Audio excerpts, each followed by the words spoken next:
People are always going to be afraid of change. They're always going to be not very welcoming of anything that's new. And that's normal. That's human behavior. But there's always at least one thing that stays constant in life. That's air, bro. You still gotta breathe. Am I right? Talk about that.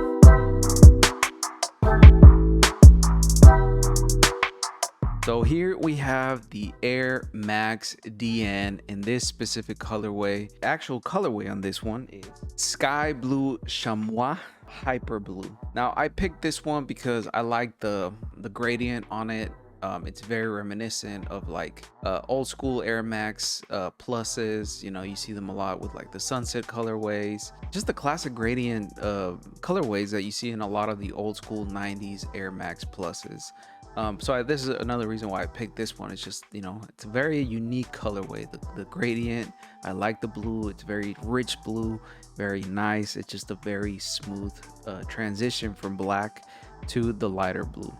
Now, first off, let me talk about a little bit about the history of the Air Max. If you didn't know, this is Nike's newest iteration of the Air Max line. First started out with the Air Max Zero, which was a prototype, and then they came out with the Air Max One. You got the Air Max One, the Air Max 86s, the big bubbles, the OG ones, and so on and so forth. And ever since then, Nike has been relying heavily on Air Max models. These are casual lifestyle shoes. At one point, they were used for running more than anything, but they have sort of kind of transitioned more onto the lifestyle brand of things, or the lifestyle side of things. And you see them, people wear them all the time. Airport shoes, touristy shoes, like everyday office or work shoes. Like it's a very versatile line of shoes nowadays. This specific one, the DN, is the newest iteration of that line. And it's been met with, some varying degrees of acceptance and some criticism.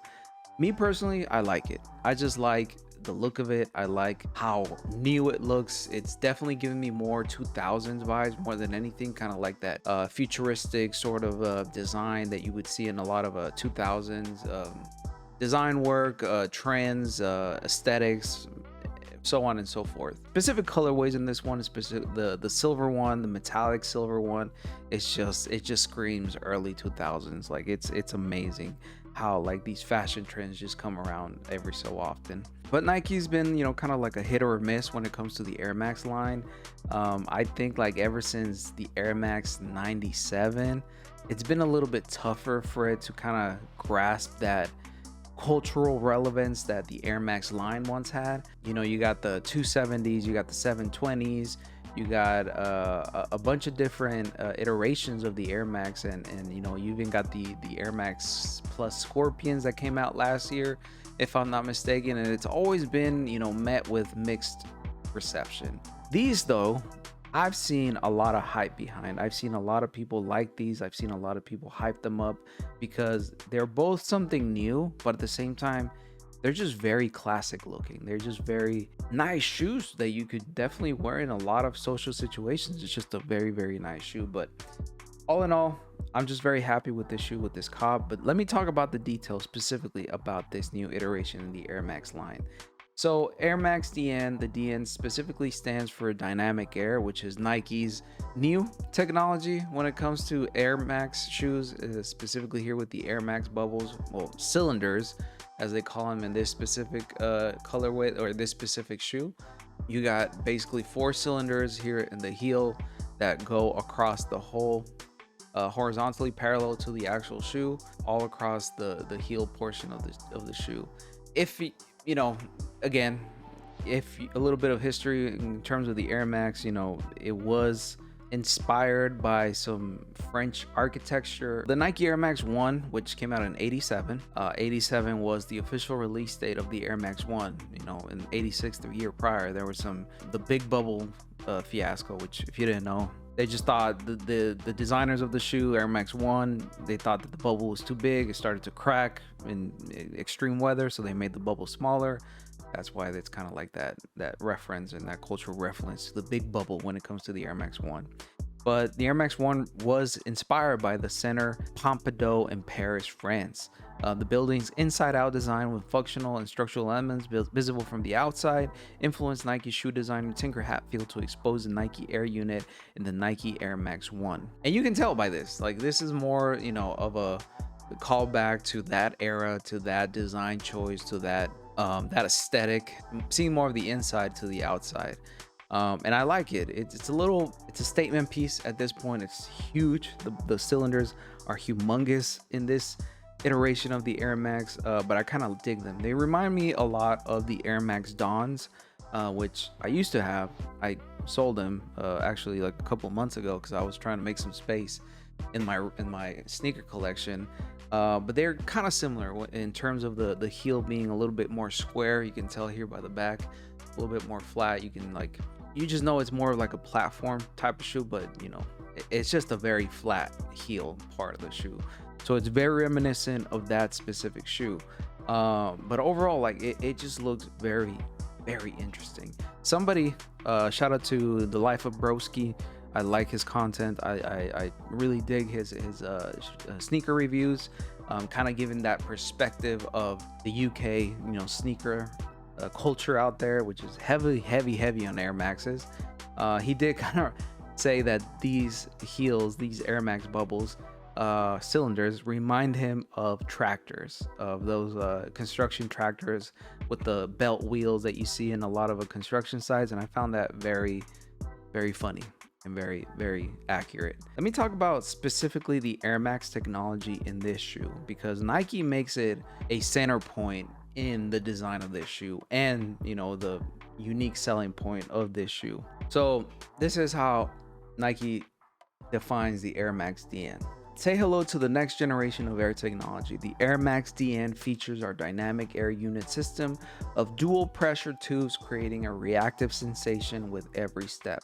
This results in a futuristic design that's comfortable enough to wear from day to night. And this newest seasonal color offers the first gradient treatment upper in this model. Go ahead, feel the unreal. Yes, this is the special edition because it's the first gradient model of the Air Max DN. There is another one that I really do like. I believe it's a kind of like a pinkish sort of red gradient, but yes, Nike kind of pushes this whole dual system of air.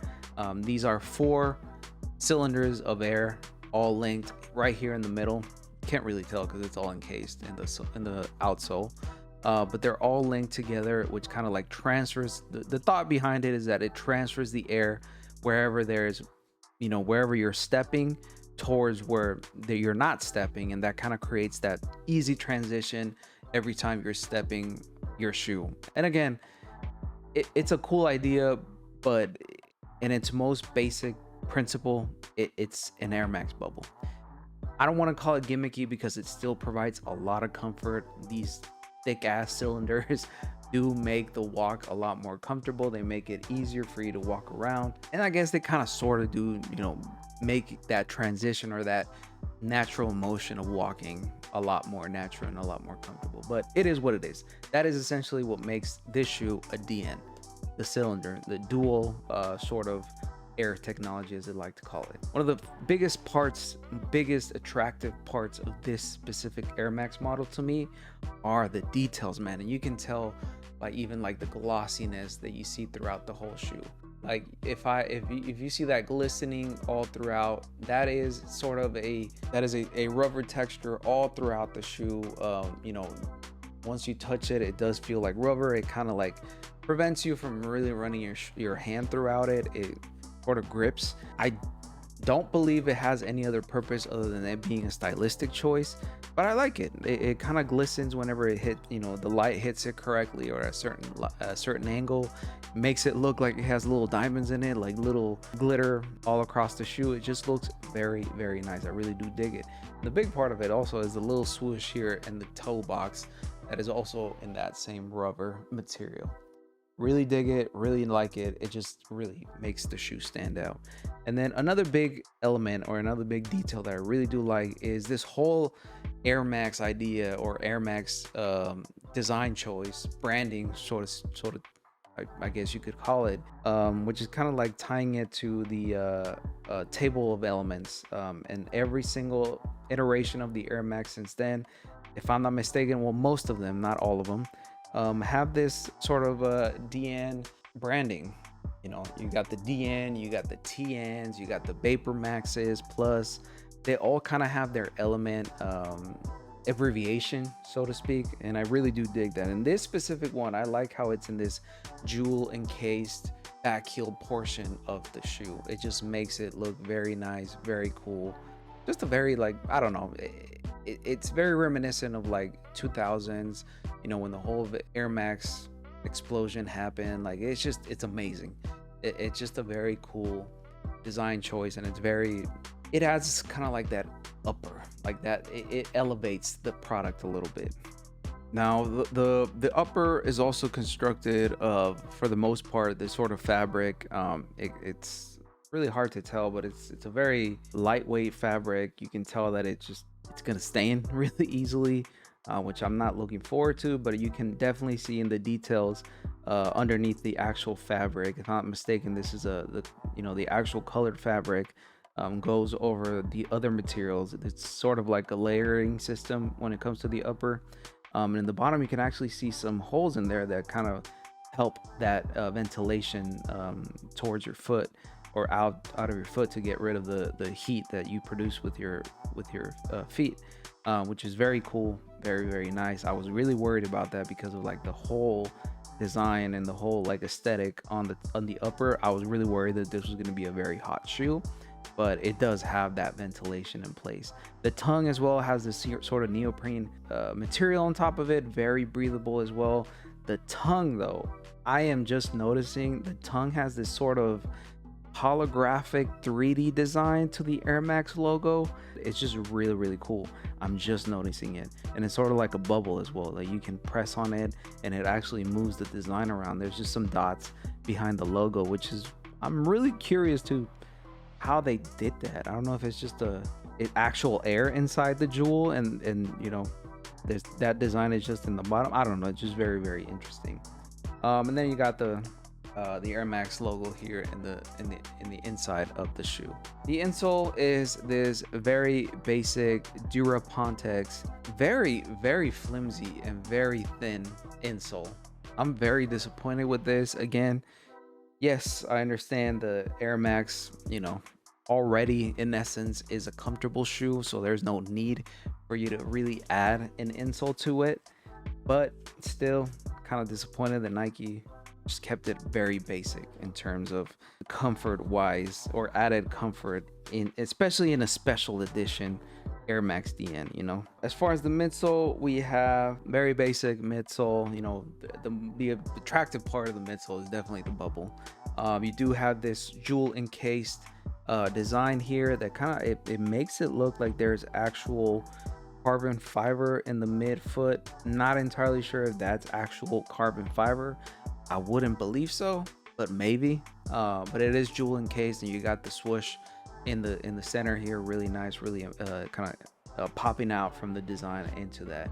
And then you got your classic Air Max that you see a lot in the Air Max Pluses toe shield, this plastic toe shield, which I am not a huge fan of, mainly because it scratches easily, it scuffs easily, and at certain angles it just looks terrible. Like, the more you wear it, it just starts to really deteriorate and look pretty bad. The coolest part, though, I think, is definitely the nod to the waffle outsole that you would see in a lot of the early Nike designs. You would see it in the waffle shoes that they use for tracks, and you know, the iconic waffle outsole that basically made Nike who they are today's day. You got this very rugged outsole, kind of really works towards not only just, you know, a walking shoe. You could definitely hike in these, just because of like the ruggedness in the outsole makes them look very rugged. Like, they can really take a beating. I know this is more of a lifestyle shoe. You would wear these in like paved roads, but this definitely looks like a trail shoe, or even like a trail running shoe. I wouldn't be afraid to run in this shoe in loose gravel. So it's a really nice thing. It's a really nice touch to the newer Nike shoes, or specifically this new Nike Air Max model, because I've always seen kind of like Nike Air Maxes as not very stable shoes. Mainly because of the bubbles. They usually kind of lift you up from the ground a lot, which makes it very easy for you to kind of like twist your ankle or lose stability. But the outsole has always been kind of like one of my favorite parts of the Air Max shoes. Besides that, you know, you got essentially here the DN technology being represented here by this red part of the outsole, mimicking the cylinders all connected in the middle by one single tube, which kind of transfers the air from one cylinder to the next. Overall, I just really dig this shoe. My only concern again is the quality of the actual material, you know, the thing that is going to wick all your sweat, all your nasty foot sweat. I just know that's going to stain, but that's more so, you know, the nature of the material. Like I've had some Air Maxes, some Air Max Zeros, which were the prototypes, so to speak, of the Air Max model, and those are the same material that you see here in the tongue, and those stain, and I haven't been able to like really bring the white back to it. This sort of shoe, kind of always the material, it just soaks up the sweat a lot, and I've seen it in specifically the white version of this shoe, and it just looks terrible. This is more of like a lighter blue, but still that you run that risk of it. But again, I'm not going to be using these for running, not going to be using these for any sort of exercise. They're more so like lifestyle casual shoes. Wear them out to a night out, wear them out when you go traveling or whatever, going to New York and that sort of stuff, and just walking around. This is definitely a city dweller type of shoe. Overall, like them. They fit true to size. They are a little bit not really narrow, because they do kind of like, over time I found out that Nike Air Max shoes, they kind of just spread out a little bit. They just kind of flatten out a little bit. They're really hard to keep their, it's hard for me at least, because I have a flatter arch, to keep shoes keep their shape. So I'm not too worried about the narrowness, the early narrowness that I feel on this specific colorway, or I mean this specific model of the shoe. But overall, dig this shoe. Definitely gonna wait. I mean, I'll tell you guys to wait for a discount. I'm sure some of the colorways are already discounted, because Air Max models, again, they've been heavily criticized. Well, not criticized, but they've been received with a lot of mixed, reception. They not always been the hottest selling shoe for Nike. If it's not a basketball shoe, if it's not a Jordan, if it's not a retro of an old school shoe, an Air Max 97, 95, an Air Max 1, an Air Max 90, the newer models of the Air Max line, they just don't tend to sell very well, and they end up in the outlets. So I can assure you, you're gonna see this specific model in the outlets, I want to say pretty soon, if not already, because it's back to school season. I would hold off on these, because right now this specific one, the special edition, this colorway was $170, but I'm sure you can find a cheaper price on the general release colorways, which I believe they start at 160, but still I would definitely tell you to wait, because I know these are going to hit the outlet pretty soon. But folks, you let me know down in the comments below what you think of the new Air Max DN for the Air Max line. Do you like it? Do you think that Nike is sort of playing it safe with the design, or they're actually kind of like tapping back into what make the Air Max line so attractive for a lot of people, which I do believe so. Like, they're really tapping back into that late 90s, early 2000s sort of vibe. Like right now, turn of the century 2000s fashion is back. You see people with baggy pants, you see people with jean shorts. I'm actually wearing jorts right now, they were huge when I was a kid in the 2000s. You see people started wearing more bulky shoes, bulky sneakers, like that sort of style is definitely coming back. We're way past kind of like the slim shoe, although they're still kind of like hanging on with the Adidas like Sambas and Gazelles and whatnot, but still I still feel like bulky shoes are favored by a lot of trendsetters, so to speak. But you let me know down in the comments below what you think of the Air Max DN. Folks, I've been True Fernie. This has been Shoe Fernie. If you like this video, go ahead and give it a thumbs up and subscribe. If you didn't like this video, go ahead and give it a thumbs down, because believe it or not, Every single bit helps. Links to my socials down below. Please make sure to follow me on Threads, where I spend most of my waking hours talking about sneakers, talking about basketball, talking about cycling, talking about anything and everything that interests me and that might interest you as my viewer. Also, make sure to follow me on Instagram and TikTok, where I upload more of the sneaker content in a sort of like short form, a bite-sized form, and where your support is greatly appreciated. But folks, please take care of each other, but most importantly, take care of yourself and don't pop those bubbles, man. I'm kind of curious what the PSI on the bubbles are. They can't be that high because you can still press on them. So whatever. I haven't popped a bubble on any Air Maxes. I don't plan to soon, but we'll see how long that lasts. Peace.